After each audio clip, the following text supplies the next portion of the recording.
Welcome back to the darkest corners. Every city has places it stopped looking at.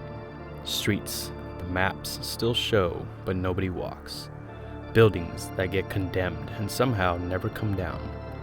We drive past them every day, and we teach ourselves not to wonder. Tonight's story is about someone who wondered anyway. So dim the lights, get comfortable, and if you get that feeling at the back of your neck, the one that says something is standing just past the edge of the light, it's probably nothing. This is the Rat King. Maya Cortez left the library at 20 past midnight on a Tuesday in October. The tutoring session had run long. The freshman she had been helping with calculus had bombed his last midterm and would not stop talking about it. And she had kept losing the thread of what she was actually trying to teach him.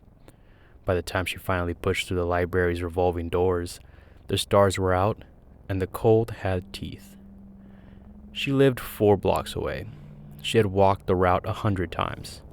She crossed under the old street lamp, the one that buzzed when it rained, and felt something she could not name. A weight at the back of her neck. The way you feel it when someone is standing too close behind you in line. She looked over her shoulder. The sidewalk was empty. She walked faster. A block later, she stopped at the corner and looked back again. This time, she saw a figure across the street, half a block behind her, standing still, hooded, hands at its sides.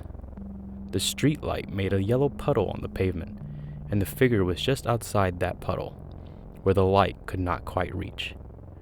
She watched it. It watched her. She turned and ran the last 3 blocks. She got her keys out before she reached her building. She did not look back again. When she rounded the corner of her own street, she let out a small laugh at herself for being scared of a guy in a hoodie. She never reached her apartment. A neighbor coming home from a late shift found her keys on the sidewalk, 18 feet from her front door, still warm. He saw no one on the street in either direction. I read about Maya Cortez 2 days later in a 4-paragraph piece tucked between a real estate puff piece and a recipe for slow-cooked beans. 24 years old, undergraduate tutor, last seen on the security footage of the campus library at 12:20 in the morning. Her keys on the sidewalk, the apartment door still locked. I read it twice. I underlined the line about the keys. Something about it sat wrong. I write a column at the kind of newspaper that still uses the word column. Strange stories, lost things, the kind of files that get marked unsolved and shoved into a cabinet that nobody opens again. My editor had been telling me for 6 months that the column was on its last legs, that nobody cared about ghost stories and old missing persons anymore. He was not entirely wrong.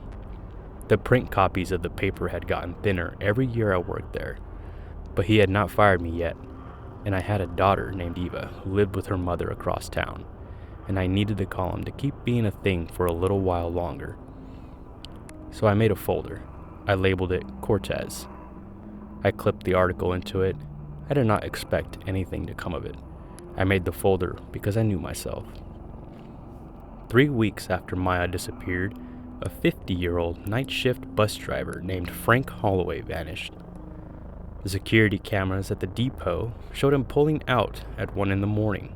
for the last run of his shift, the route that ended at the old industrial loop down by the river. He never clocked back in. His bus was found at the loop an hour later, idling, empty. Hazard lights on, driver's door open, a cigarette lay on the pavement by the front tire, burned down to the filter. What made me pull the Cortez folder back out was the bus. Idling, hazards on, door open. A life interrupted mid-step. Same as a set of warm keys dropped on a sidewalk. I added Frank's file to the folder and relabeled it something more general. I started watching for the pattern. At first, I did not pay much mind to the ones that came after. People go missing all the time, especially in a city like ours, a Rust Belt town on a slow river where the warehouses on the south side have stood empty so long the kids who tagged them have grown up and moved away. People drift out of cities like ours every day. They drift back in too, eventually with stories. These ones were not drifting back. The count climbed, 6 in 2 months, then 9. People in my building started walking each other out to their cars. Nobody said why. It was the kind of dread you feel before a storm, when the air pressure drops a fraction and your inner ear notices it before your brain does. Something was out there in the streets, and it was not leaving a trace. It could not be human. Something this clean would have to be inhuman. A person leaves things behind. Fingerprints, hair, a broken nail, a witness. This thing left only what its victims dropped. The keys, the idling bus, not one trace of whatever took them. The sighting started in the 3rd month, a few days into January. A sanitation worker named Marv Tipton, whose name showed up in a paragraph at the back of the paper, picked up the phone when I called him at home. He told me he had been hauling cans down an alley behind a row of apartments and had smelled something he did not have a word for. Musky, he said, like a wet dog left in a closed room, with something underneath it that he had only smelled once before, when his uncle's dairy cow had gotten into a roll of insulation and died in the field. He had looked up at the end of the alley and seen what he described as a man covered in fur. Bipedal, skulking. He blinked, he said, and it was gone. He told me he did not drink at work. He said it twice. A man named Reggie Voss, who had been arrested twice that year for public intoxication, called the local TV station and swore he saw a creature with too many limbs scuttling across an empty parking lot. The station did not air it. A producer there had started at the paper the same year I did, and she still sent me the calls too strange to put on television. Half a joke between us. The weird ones go to Daniel. She sent me a copy of the call log. Voss had described the limbs as moving in the wrong order, like the front ones did not know what the back ones were doing. A 3rd report was the one that stuck with me. A woman named Catherine Hahn called the police at 3:15 in the morning to say a face was peering into her bedroom window. She was on the 7th floor. The dispatcher tried to calm her down. She told the dispatcher that the face was grinning at her, that it did not have the right number of teeth, that she could see its breath fogging her window. The next day, an officer went out to interview her. He found the window smudged from the outside. 7 floors up. Handprints with too many fingers as well. I called Catherine Hahn 3 times. She never picked up. I spent the next 3 weeks looking for the thread. Most nights, I worked from my apartment, with the curtains drawn and the television on low. I drank cold coffee. I read police reports my contact at the precinct slipped me in exchange for an old favor. I read forum posts older than my daughter. I started seeing the same shape in the static, a creature that wears the dead. At 3 in the morning on a Wednesday, I found the forum, 5 clicks deep into a chain of dead links. Behind a CAPTCHA I had to solve twice was a board called The Warn. 370 registered users. Most of the threads had been abandoned years ago, but a few were active. The lore on the forum threaded across cultures the way these things sometimes do. A name in one place, a different name in another, all describing the same shape. In the American Southwest, the old stories had a word that I will not write here, out of respect for the people whose word it is, and who never asked for it to be borrowed by any more than the bodies it referred to. In Eastern European folk tales, they were called the Warn. In some Asian texts, there was a word that translated roughly to the borrowed. The forum had chosen that one as the catch-all, the borrowed. The pattern in every version of the legend was the same. A being that took the bodies of the recently dead and walked them around for a while. The borrowed never lasted long in their skin. They had to be replaced. But there was a second pattern, deeper in the lore, that the forum had collected under its own thread. It was not always one borrowed at a time.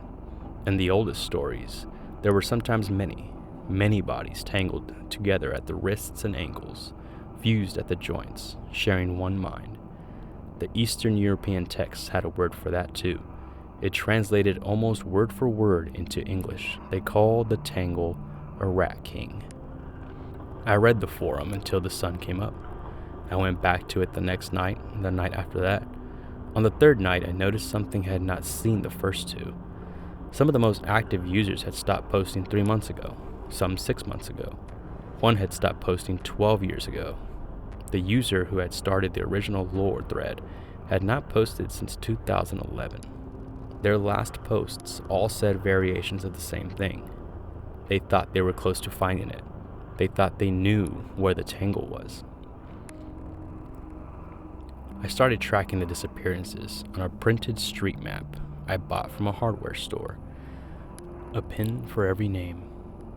I worked at the kitchen table because the wall in my living room belonged to my daughter, a corkboard of crayon drawings she had made when she was 4, before her mother and I split. I did not want to look at her drawings while I worked. The pins formed a cluster. They did not form it gradually. Once I had placed about a dozen, the shape was already obvious. They were all within 4 blocks of each other. They all centered on a stretch of old derelict warehouses down by the river, on the south side of the industrial loop. I had driven past those warehouses 100 times. Some of them had been condemned since I was a kid. The city kept saying they would tear them down. I sat at the kitchen table with the map in front of me and looked at the pins for a long time. I thought about Eva. I thought about how this was the kind of thing my ex-wife had warned me about. I thought about how the column was about to be killed anyway, and how at least if I went, I could leave something behind that mattered. I drove down to the warehouse the next night. I parked 2 blocks away on the shoulder of an access road that ran under a railroad overpass. The streetlights down by the river were the old kind, the orange-yellow sodium lamps that turn everything the wrong color and make the shadows look wet. The clouds were thick enough that the moon was just a smear of light somewhere over my left shoulder. I got out of the car. I left the keys in my coat pocket so I could find them fast if I needed to. The smell hit me when I crossed under the overpass. The same smell Marv Tipton had tried to describe, musky and damp, with something rotten underneath. I'd assumed he was exaggerating. He wasn't. I walked. The only sounds were the distant drone of highway traffic 2 miles north, and the small, wet scurries of unseen things in the weeds along the chain link. I passed 3 warehouses before I found the one I was looking for. The corrugated metal walls were eaten through with ragged holes. The roof had a sag in it that ran the length of the building.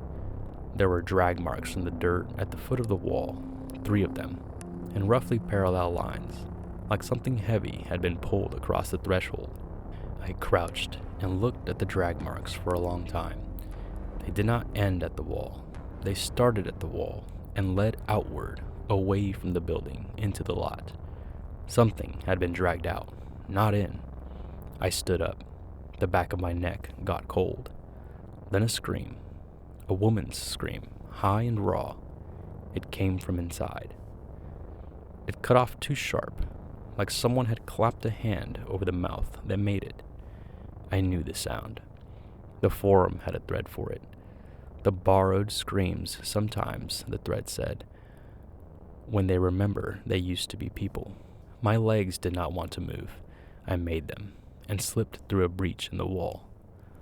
The cold hit the moment I stepped through, harder than the January night outside. The dark inside was a different kind of dark than the dark outside, heavier.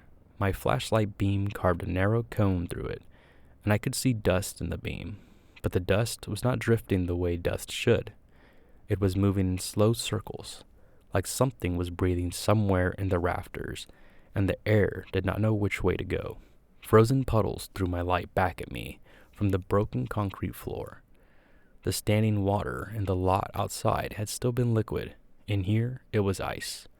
Rusted machinery hulked along the walls, the bones of whatever this place used to make. A skittering clatter broke the stillness. Up. The sound came from up. I swung my flashlight beam toward the rafters and froze. Suspended from the ceiling in a slow twist that ran the full length of the warehouse was a web. There is no better word for it. It hung from the rafters in long ropes and snarled together at intervals into wet, fibrous knots. The ropes were not rope.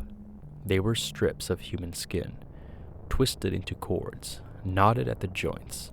Some of the cords ended in hands, some ended in feet, some ended in a long stretch of scalp with the hair still attached.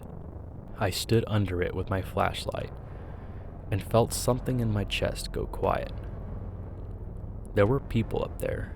I could see the shapes of them, folded into the knots. Not whole people, pieces of them. An arm in a flannel sleeve, a jaw with 3 teeth still in it, a piece of denim with a name tag pinned to the chest pocket. The name tag read, Holloway. I lowered the flashlight slowly. The beam swept down across the concrete floor and across something that I had not noticed was there, a small object near my boot. I crouched. It was a tutoring planner, spiral bound. The cover had a sticker of a cartoon raccoon on it. The first name on the front, in blue ballpoint pen, said Maya in careful block letters. I had brought my own flashlight and my own foolish ideas, and I had walked right into the heart of it. The forum had been right. The old stories had been right. The web in the rafters was not an art project or a body dump. It was a knot, a tangle, the thing the lore had named for what it was.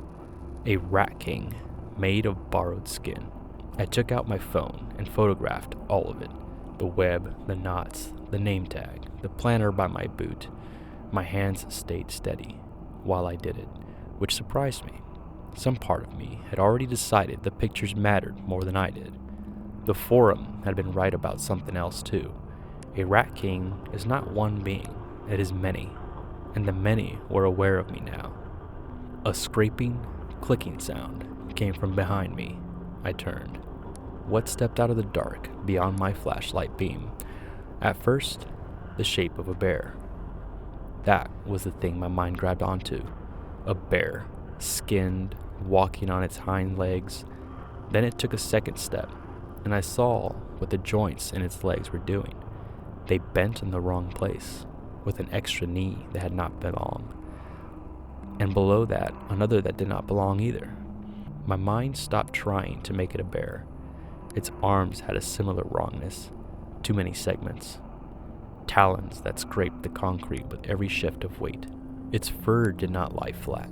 In patches, it rippled and reorganized itself into black, scaled skin that looked wet, and then back into fur a moment later, like the body underneath could not decide what it was supposed to be wearing.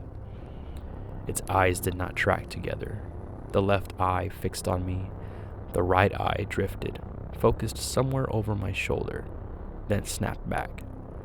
Below the eyes was a mouthful of jagged teeth set at angles that meant nothing. It did not open the mouth to breathe. It breathed through the gaps somewhere in its chest. It tilted its head. The motion was wrong.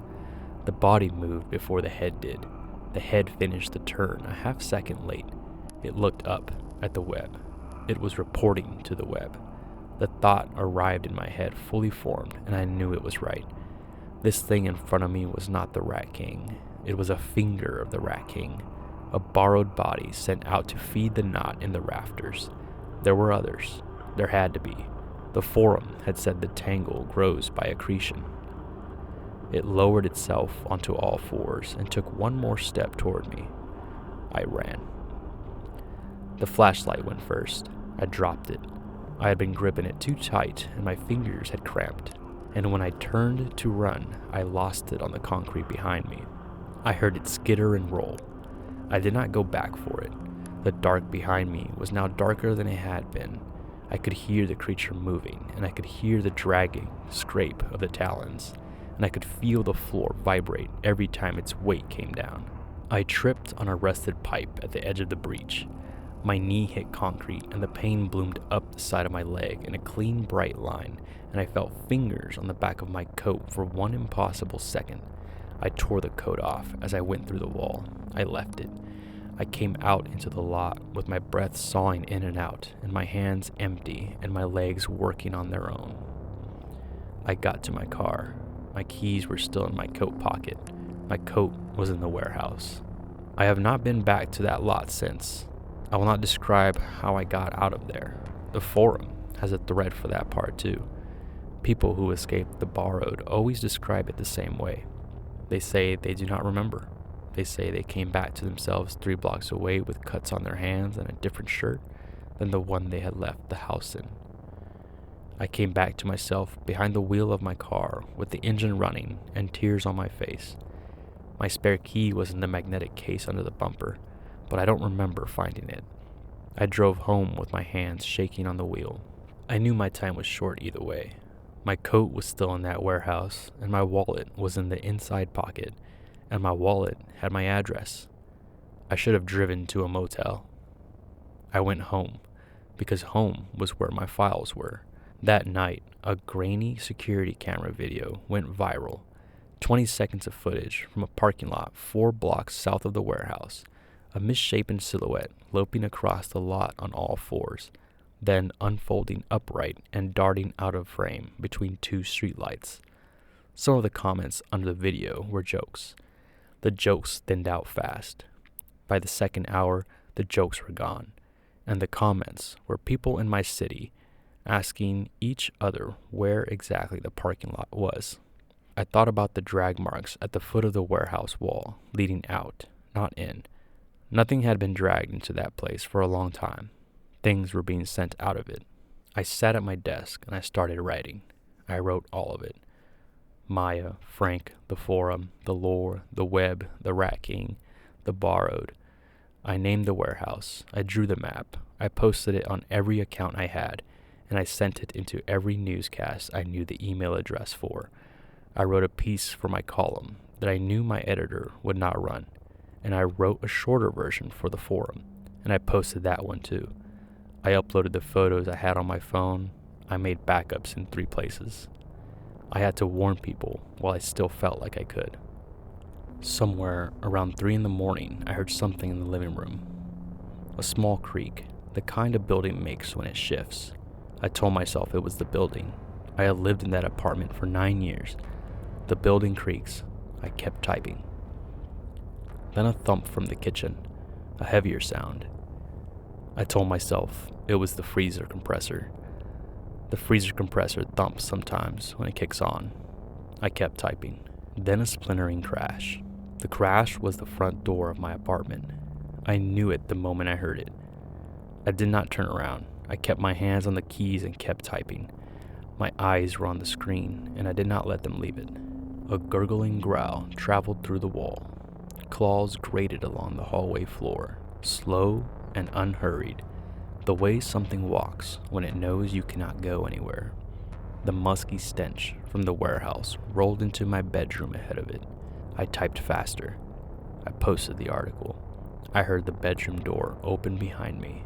I had time, before it reached me, to think 2 things. The first was that my daughter would never read what I had just written. The second was that someone on the forum would. The forum has a thread for that part too. The one I had not been ready to think about. The thread where the borrowed leave the next set of breadcrumbs. The one where they let the next investigator find them and the cycle begins again. I had not been the first to find the warehouse. I would not be the last. The forum is how they feed. I felt fingers on the back of my neck. That was the Rat King. Some stories end when the telling stops. I don't think this was one of them.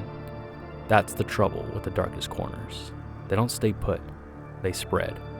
Quietly, at the edges and the places we all agreed not to look. If this one got under your skin, the light switch is right where you left it. Probably. Sleep well, and whatever you find out there, don't go looking any closer. I'll see you next time in the darkest corners.